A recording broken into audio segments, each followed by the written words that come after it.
Super star ரஜினிகாந்தோட ஆக்டிங்கில் இப்போ ரெடியாகி கொண்டிருக்கும் திரைப்படம் தான் ஜெயிலர் 2.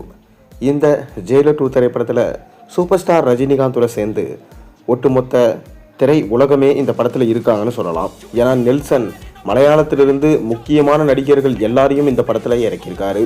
கேமியோஸாக இந்த படத்தில் விஜய் சேதுபதி, மோகன்லால், சிவராஜ்குமார் போன்ற மிக முக்கியமான நடிகர்களையும் உள்ளே இறக்கி ஜெயிலர் 1 படம் எப்படி தமிழ் சினிமாவில் ஒரு பெரும் சாதனையை பண்ணிச்சோ அதே போல் ஜெயிலர் 2 படமும் கண்டிப்பாக சாதனை செய்யணும் என்பதற்காக தொடர்ந்து ஷூட்டிங்கை நடத்திட்டு வராரு. இந்த படத்தோட ஷூட்டிங் இப்போ விறுவிறுப்பாக போய்கொண்டிருக்கு. மேலும் மோகன்லால் மற்றும் ரஜினி இருக்கும் சீன்ஸை இப்போ படமாக்கிட்டு வராராம். தொடர்ந்து இந்த படத்தோட ஷூட்டிங் டிசம்பர் மாதத்தோட முடியும் என்கின்ற தகவலும் கிடைச்சிருக்கு. அதைத் தொடர்ந்து அடுத்த வருஷம் ஜூன் மாதம் இந்த படம் வெளியாகும் என ரஜினிகாந்தே அஃபிஷியலாக பேட்டியில் சொல்லியிருந்தார். அதைத் தொடர்ந்து இப்போ இந்த படத்துடைய ட்ரெய்லர் குறித்து ஒரு சின்ன அப்டேட் கிடைச்சிருக்கு. வர 12ஆம் தேதி சூப்பர் ஸ்டார் ரஜினிகாந்தோட பிறந்த நாள். அன்னைக்கு படையப்பா படத்தை ரிலீஸ் பண்ணுறாங்க. மேலும் படையப்பா படம் மட்டும்தான் ரஜினி ரசிகர்களுக்கு ட்ரீட்டான்னு கேட்டால் கிடையாது. ஜெயிலர் 2 படத்திலிருந்து ஒரு சாங், அப்படி இல்லைனா இந்த படத்துடைய ட்ரெய்லர் ப்ரோமோ வரப்போகுதுன்னு சொல்லிட்டு சொல்லப்பட்டிருக்கு. ஏன்னா ரஜினிகாந்த் திரைத்துறையில் வந்து வரும் 12ஆம் தேதி 50 வருஷம் ஆகுது.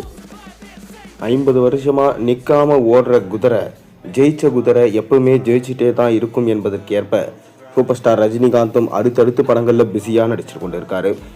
இதை கொண்டாடும் விதமாக தான் தற்போது நிறைய ப்ரொமோஷன்களும் பண்ணி கொண்டு இருக்காங்க. அதன் தொடர்ச்சியாக நெல்சனுமே ஜெயிலர் 2 படத்திலிருந்து ட்ரெய்லரோட ப்ரோமோவை ரிலீஸ் பண்ணலாம், ரஜினிகாந்த் ஃபேன்ஸுக்கு மிக பெரும் ட்ரீட்டாக இருக்கும் என நினச்சிருக்காராம். அதனால் ரஜினிகாந்தோட பிறந்த நாளுக்கு நம்ம இந்த படத்துடைய ட்ரெய்லர் ப்ரோமோவை எதிர்பார்க்கலாம். மேலும் இந்த ட்ரெய்லர் ப்ரோமோ 2 நிமிஷம் இருக்குமாம். இந்த ட்ரெய்லரில் முக்கியமான ஒரு நடிகர்களையும் இடம் பெற்றிருக்காங்களாம். இது நெல்சன் அவர்கள் கேமியோ வச்சிருக்காரு. அது வந்து யாருன்னு இன்னுமே பார்த்தீங்கன்னா ரிவீல் பண்ணலை. அந்த டீசரில் ரிவீல் பண்ணுறாங்க. அதைத் தொடர்ந்து தலைவர் 173 திரைப்படம், இந்த படத்தை பார்க்கிங் இயக்குனரான ராம்குமார் பாலகிருஷ்ணா தான் எடுக்க போகிறார் என சொல்லப்படுது. அதோடைய அனௌன்ஸ்மெண்ட்டும் இருக்கலாம் என்கின்ற தகவலும் தற்போது கிடைச்சிருக்கு. எப்படி இருந்தாலும் ரஜினிகாந்த் ரசிகர்களுக்கு இந்த ரஜினிகாந்தோட பிறந்தநாள் செம்ம ட்ரீட்டான ஒரு பிறந்தநாள்னு தான் சொல்லணும். அடுத்தடுத்த அப்டேட்ஸும் அடுத்தடுத்த ரஜினிகாந்தை பற்றின விஷயங்களும் அன்னைக்கு தெரிய வரும். பொறுத்திருந்து பார்ப்போம். நீங்கள் ஜெயிலர் 2 படம், தலைவர் 173 அப்டேட் எப்படின்னு எந்த அப்டேட்டுக்காக வெயிட் பண்ணுறீங்க?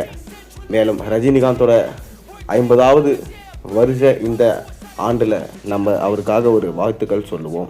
நன்றி, வணக்கம்.